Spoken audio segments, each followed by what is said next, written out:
नमस्कार, IBC 24 देख रहे हैं आप और मैं हूं आपके साथ राहुल सिन्हा। मध्य प्रदेश के खबरों के खास बुलेटिन मध्य प्रदेश में आज क्या हुआ में आपका स्वागत है। अगले 24 मिनट में हम आपको बताएंगे कि मध्य प्रदेश में आज क्या हुआ है। शुरू करते खबरों का सिलसिला। कांग्रेस की टेबल एक्सरसाइज खत्म हो चुकी है। चुनावों के काम का बंटवारा तकरीबन हो चुका है। अब चुनौती मैदान पर दो दो हाथ करने की है। बीजेपी के बाद अब कांग्रेस ने भी विजय रथ पर सवार होने की तैयारी कर ली है। इसके लिए पार्टी ने 7 रथ तैयार कराए हैं। 7 नेता भी तैयार हैं। इस यात्रा को जन आक्रोश यात्रा का नाम दिया गया है, जिसकी शुरुआत 15 सितंबर से होगी।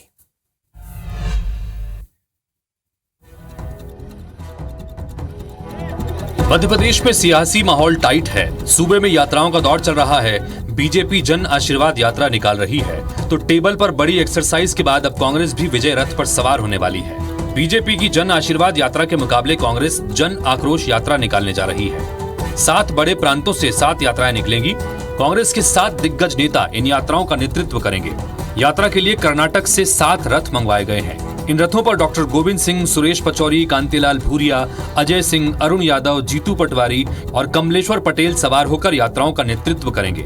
इसकी शुरुआत 15 सितंबर से होगी, जो 2 अक्टूबर तक चलेगी। कांग्रेस नेताओं का दावा है कि इन यात्राओं के जरिए वे बीजेपी सरकार को एक्सपोज करेंगे। 18 साल से काबिज सरकार को मजबूरी में अब जनता का आशीर्वाद लेने के लिए सरकारी खजाने का इस्तेमाल करते हुए निकलना है।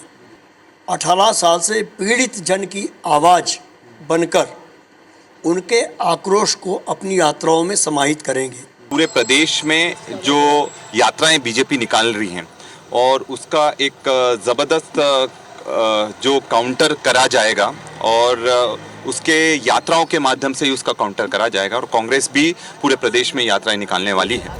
तो वहीं बीजेपी का कहना है कि जिनके खिलाफ आक्रोश है वे ही लोग आक्रोश यात्रा निकाल रहे हैं। कांग्रेस की जन आक्रोश यात्रा को पब्लिक ही जवाब देगी। भारतीय जनता पार्टी को जनता का प्यार, आशीर्वाद और समर्थन मिल रहा है, तो जिनको प्यार मिलेगा वो आशीर्वाद मांगेंगे और जिनको आक्रोश मिलेगा वो आक्रोश यात्रा निकालेंगे। तो जिनके खिलाफ आक्रोश है वो आक्रोश यात्रा निकालें। हमें जनता का आशीर्वाद मिल रहा है, हम जन आशीर्वाद यात्रा निकालें। चुनाव नजदीक है, लिहाजा बीजेपी पूरा जोर लगा रही है। पार्टी ने अपने सभी दिग्गजों को मैदान में उतार दिया है तो कांग्रेस भी बैठकों के जरिए जीत की रणनीति तैयार कर रही है। कमलनाथ पूरा प्रदेश नाप चुके हैं। अब बारी सेकंड लाइन की लीडरशिप की है। कांग्रेस को उम्मीद है कि दूसरी पंक्ति के ये 7 नेता बड़ा कमाल कर सकते हैं, खासकर उन क्षेत्रों में जहां उनका खुद का बड़ा प्रभाव है। नवीन कुमार सिंह, IBC 24, भोपाल। तमिलनाडु के मुख्यमंत्री M.K. स्टालिन के बेटे और मंत्री उदयनिधि स्टालिन के बयान पर लगातार बवाल जारी है। अब मध्य प्रदेश में भी संत समाज ने इस बयान पर कड़ी आपत्ति जताते हुए चेतावनी दी डाली और 1 हफ्ते का समय दिया है। आखिर क्या ये पूरा मामला, एक रिपोर्ट देखिए।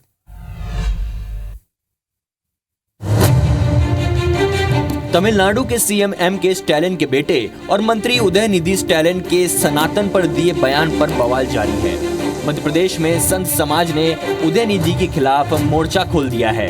प्रदेश के संत समाज ने फैसला लिया है कि अगर उन्होंने माफी नहीं मांगी तो संत समाज न सिर्फ सड़कों पर उतरेगा बल्कि शस्त्र उठाने में भी कोई कोताही नहीं बरतेगा। जिसने कि पूरे सनातन धर्म को उन्मूलन की तरह बात करी कि हम कीड़े मकोड़ों की तरह और मलेरिया, डेंगू की तरह इसको खत्म कर देना चाहिए, तो उसको शर्म आना चाहिए। सनातन के विरोध हम बोलता है तो वो पूरा गठबंधन ही सनातन का विरोधी है।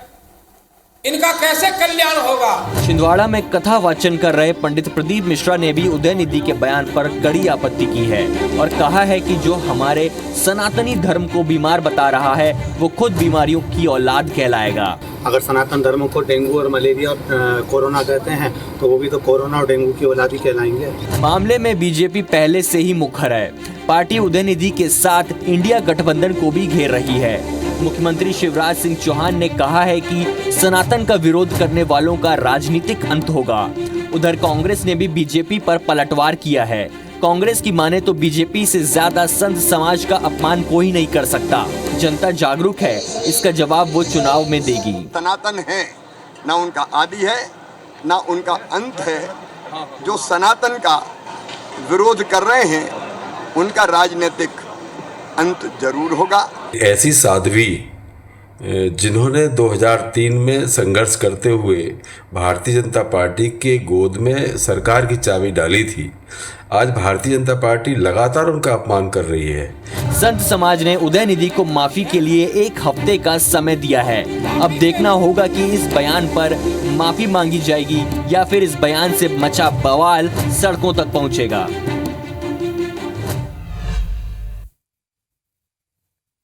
आगामी चुनाव से पहले बीजेपी के नेता नारायण त्रिपाठी ने अपनी ही पार्टी की परेशानी बढ़ा दी है। चुनाव की रण में उतरने से पहले उन्होंने अपनी अलग पार्टी बनाने का फैसला कर लिया है। ये रिपोर्ट देखिए।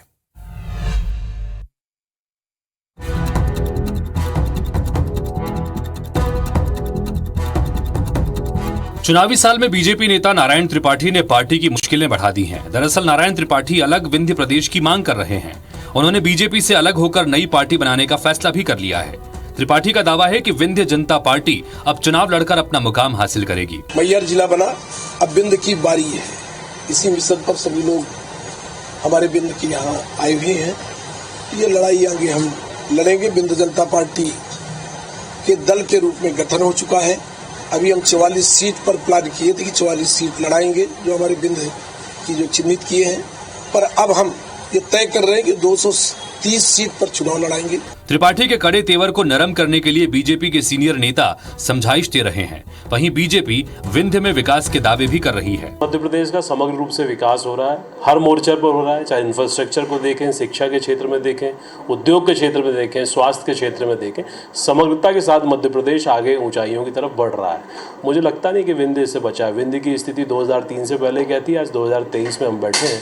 विंध्य भी आज विकास के सोपान चढ़ रहा है। उधर कांग्रेस को तंज कसने का मौका मिल गया है। कांग्रेस का कहना है कि विंध्य की बदहाली का जिम्मेदार बीजेपी सरकार के 2 दशक के कार्यकाल का कुशासन है। अब ये बीजेपी के नेताओं की मांग बीजेपी की सरकार से है, तो भारतीय जनता पार्टी अपना रुख स्पष्ट करे।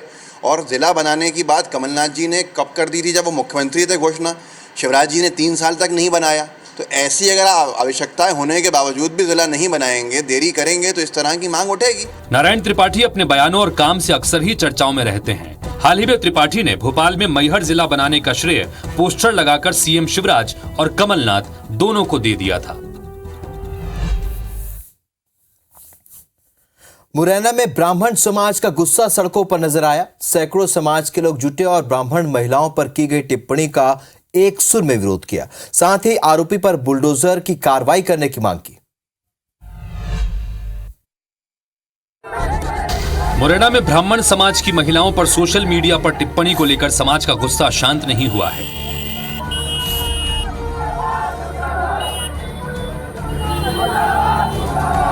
समाज ने सबलगढ़ के गुरु कृपा गार्डन में बैठक के बाद राम मंदिर चौराहे तक सैकड़ों की तादाद में इकट्ठा होकर विशाल जुलूस निकाला और बीजेपी नेता राम लखन धाकड़ के बेटे विनोद धाकड़ पर रासुका की कार्रवाई के साथ उसके घर पर बुलडोजर चलाने की मांग की। इस दौरान जुलूस में शामिल ब्राह्मण समाज के पदाधिकारियों और लोगों ने सरकार में बैठे तमाम नेताओं के खिलाफ सड़क पर जमकर नारेबाजी की और एसडीएम को ज्ञापन सौंपा। मामले में केंद्रीय मंत्री नरेंद्र सिंह तोमर ने कहा कि कानून अपना काम कर रहा है। बुरी तरह से कानून अपना काम करेगा। ब्राह्मण समाज बुलडोजर की कार्रवाई पर अड़ा हुआ है। वहीं जनप्रतिनिधि समाज को मनाने में जुटे हैं। ग्वालियर के घाटी गांव में महिला से गैंगरेप का मामला सामने आया है। घर के अंदर घुसे 3 लोगों ने पीड़ित को अपनी हवस का शिकार बनाया। वारदात के बाद ग्रामीणों में भारी नाराजगी देखने को मिल रही है।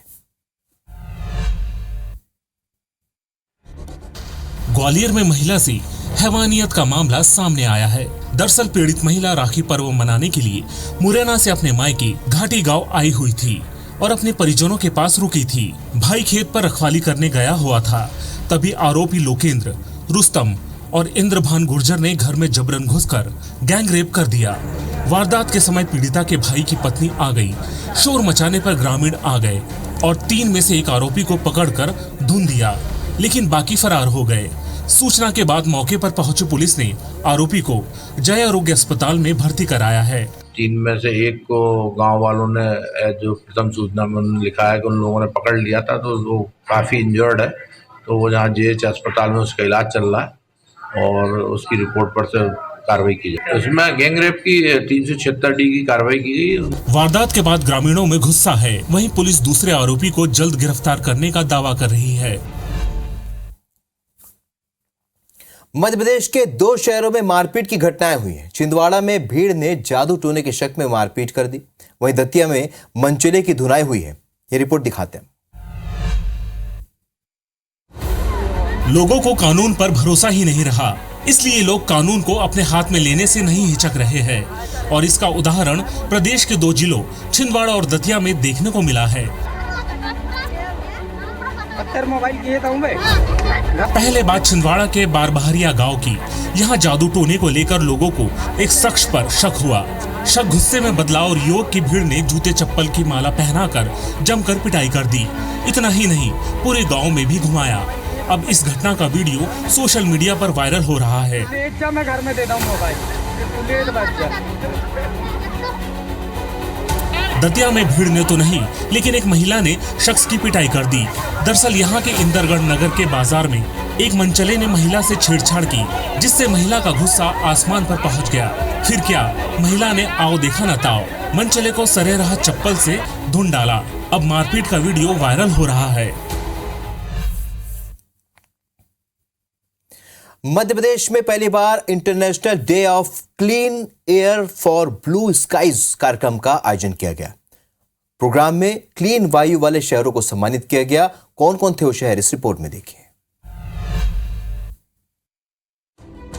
इंदौर ने एक बार फिर प्रदेश का मान बढ़ाया है और सबसे स्वच्छ हवा वाले शहर का खिताब अपने नाम कर लिया है। दरअसल अंतर्राष्ट्रीय स्वच्छ वायु दिवस पर मध्य प्रदेश में पहली बार international day of clean air for blue skies कार्यक्रम का आयोजन किया गया, जिसमें सबसे स्वच्छ वायु वाले और 10 लाख से ज्यादा आबादी वाले शहरों के साथ कम आबादी वाले शहरों को सम्मानित किया गया। केंद्रीय मंत्री भूपेंद्र यादव ने विभिन्न शहरों से आए प्रतिनिधियों को सम्मान पत्र सौंपा। सीएम शिवराज ने भी इंदौर के अव्वल आने पर खुशी जताई। वसुदैव कुटुंबकम हो, आत्मवत् सर्वभूतेषु हो, जियो और जीने दो, ये भारत के इसी दृष्टिकोण को दर्शाता है। स्वस्थ वायु के लिए मैं इंदौर को बधाई देना चाहूंगा, आगरा और ठाणे को बधाई देना चाहूंगा। सर्वे में 10 लाख से भी ज्यादा आबादी वाले शहरों की कैटेगरी में आगरा को दूसरे और ठाणे को तीसरे पुरस्कार से नवाजा गया। भोपाल को 5वां, जबलपुर को 13वां और ग्वालियर को 41वां स्थान मिला है। वहीं 3 से 10 लाख आबादी वाले में सागर को 10वां और 3 लाख से कम की आबादी में देवास को 6वां स्थान मिला है।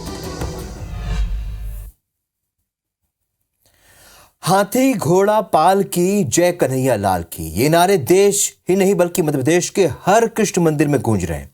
भक्त कान्हा के दर्शन के साथ उनसे आशीर्वाद और मनोकामनाएं मांग रहे हैं। पूरे प्रदेश में जन्मोत्सव की रौनक देखने को मिल रही है। एक रिपोर्ट में आपको दिखाते हैं।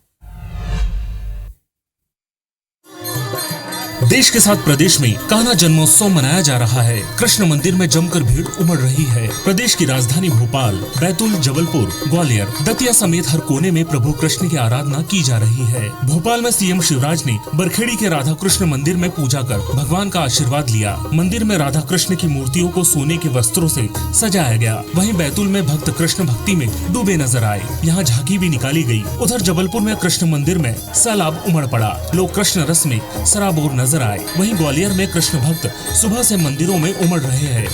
यहाँ के गोपाल मंदिर में भगवान को 100 करोड़ के गहने पहनाकर श्रृंगार किया गया। 102 वर्ष पुराना मंदिर है, सिंधिया रियासत काल का।